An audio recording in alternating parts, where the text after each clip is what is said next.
स्वामी विवेकानंद ने एक बार कहा था कि अपने जीवन का एक लक्ष्य निर्धारित करो, अपने पूरे शरीर को उस लक्ष्य से भर दो और हर दूसरे विचार को अपने जीवन से निकाल फेंको। यही सफल होने का मूल मंत्र है। हम में से कई लोग डॉक्टर एपीजे अब्दुल कलाम को अपना इंस्पिरेशन मानते हैं, लेकिन क्या आपको मालूम है उनकी इंस्पिरेशन कौन है? स्वामी विवेकानंद। और सिर्फ यही नहीं बल्कि निकोला टेस्ला, सुभाष चंद्र बोस, लाल बहादुर शास्त्री और भी कई सारे लेजेंड्स हैं जिनकी इंस्पिरेशन स्वामी विवेकानंद जी हैं।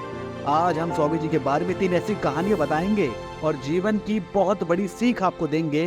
पहली कहानी, एक बार स्वामी जी को नदी पार करनी थी और वो नदी के पास खड़े थे। तब एक साधु ने उनसे आके पूछा कि क्या आप ही स्वामी विवेकानंद हैं? स्वामी जी ने कहा, जी हाँ, मैं ही स्वामी विवेकानंद हूँ। तभी साधु ने कहा, आप यहाँ पे क्या कर रहे हैं? स्वामी ने कहा, मुझे नदी पार करनी है और मैं नावों का इंतजार कर रहा हूँ। तभी साधु ने कहा, तुम इतने बड़े इंसान हो, कई सारे लोग तुम्हें अपने प्रेरणा का स्रोत मानते और तुम एक नदी नहीं पार कर सकते।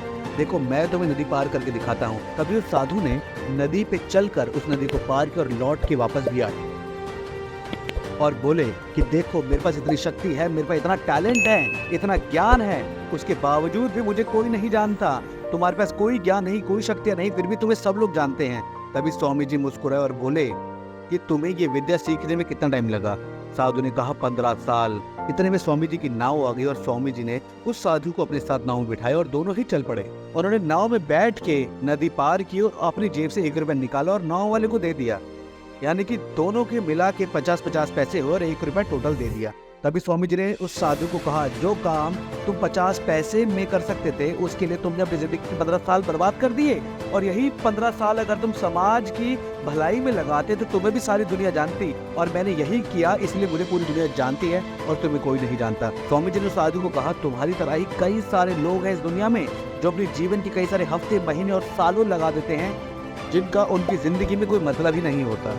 इसीलिए अपने टाइम को ऐसी जगह पर लगाओ जहाँ पे उसका एक्चुअल में कोई सेंस निकले, क्योंकि टाइम से बढ़कर इस दुनिया में कोई भी चीज़ नहीं है दोस्तों। समय बर्बाद जिसने कर दिया उसने सब कुछ बर्बाद कर दिया, अपनी लाइफ बर्बाद कर दी। दूसरी कहानी, एक बार स्वामी जी एक ब्रिज पे चल रहे थे, तभी वहाँ पे एक बंदर उनके पीछे पड़ जाता है और बंदर पीछे आ जाते हैं। कोई उन पर लपकता है, कोई प्रसाद छीनता है और स्वामी जी उन बंदरों से पीछे छुड़ाने के लिए भागने लगते हैं।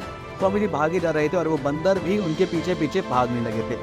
तब एक आदमी ने स्वामी जी से कहा, तुम डरो मत, इनका सामना करो। तुम जितना ज्यादा इनसे डरोगे उतना ही ज्यादा ये डराएंगे। तभी स्वामी जी उल्टा खड़े होते हैं, आगे निकाल कर उन पे जोर से चिल्लाते हैं।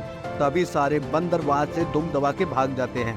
उन्हीं बंदरों की तरह होते हैं हमारे नेगेटिव थॉट्स दोस्तों, जिनसे हम डरते हैं। जितना ज्यादा हम उनसे डरेंगे उतना ही ज्यादा वो आपको डराएंगे। इसलिए नेगेटिव थॉट्स को भगा दो, नेगेटिविटी को निकाल दो, इनका सामना करो। एक बार स्वामी जी अपने गुरु रामकृष्ण परमहंस के साथ कहीं जा रहे थे, तभी उनको रास्ते में एक आदमी मिलता है जो पत्थर पे कुछ बना रहा होता है। तभी रामकृष्ण परमहंस जी ने पूछा कि तुम ये क्या बना रहे हो? तभी उस व्यक्ति ने जवाब दिया कि मैं एक राजा की मूर्ति बना रहा हूँ। रामकृष्ण जी ने पूछा, क्या उस राजा की कोई तस्वीर है तुम्हारे पास? तभी मूर्तिकार ने कहा, नहीं, मेरे पास उनकी कोई तस्वीर नहीं है। तभी रामकृष्ण जी बोले कि अगर तुम्हारे पास कोई तस्वीर नहीं है तो फिर तुम उनकी मूर्ति कैसे बना सकते हो? तभी उस मूर्तिकार ने जवाब दिया कि भले ही मेरे पास उनकी कोई तस्वीर नहीं है, लेकिन मेरे दिमाग में उनकी स्पष्ट तस्वीर छपी हुई है। और कुछ ही देर बाद उस मूर्तिकार ने राजा की सुंदर मूर्ति बना डाली।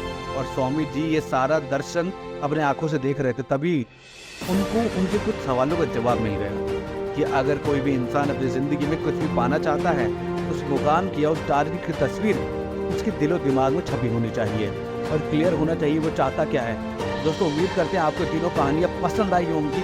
इसी तरीके की कई सारी और वीडियो देखने के लिए, मोटिवेट होने के लिए प्लीज़ सब्सक्राइब करें हमारे चैनल को और बेल आइकन दबाना मत भूलना, ताकि नई वीडियो की अपडेट आपको तुरंत मिलती रहे। आप नेक्स्ट वीडियो किसके ऊपर देखना चाहते हैं प्लीज़ कमेंट बॉक्स में बताइए। और इन तीनों कहानी में से सबसे ज़्यादा आपने किस कहानी से सीखा वो भी बताना दोस्तों, क्योंकि हर कहानी से आप अलग लेवल पे मोटिवेट होंगे। इसलिए कमेंट बॉक्स में ज़रूर कमेंट कीजिए कि आपने स्वामी विवेकानंद के बारे में आप कौन कौन सी बातें जानते हैं, क्या आप उनको जानते हैं, आप क्या वो आपकी प्रेरणा है? अगर वो नहीं है तो कौन है आपकी इंस्पिरेशन? कमेंट बॉक्स में बताइए दोस्तों। फिर मिलेंगे जल्दी एक नई वीडियो में, तब तक के लिए धन्यवाद। जय हिंद दोस्तों।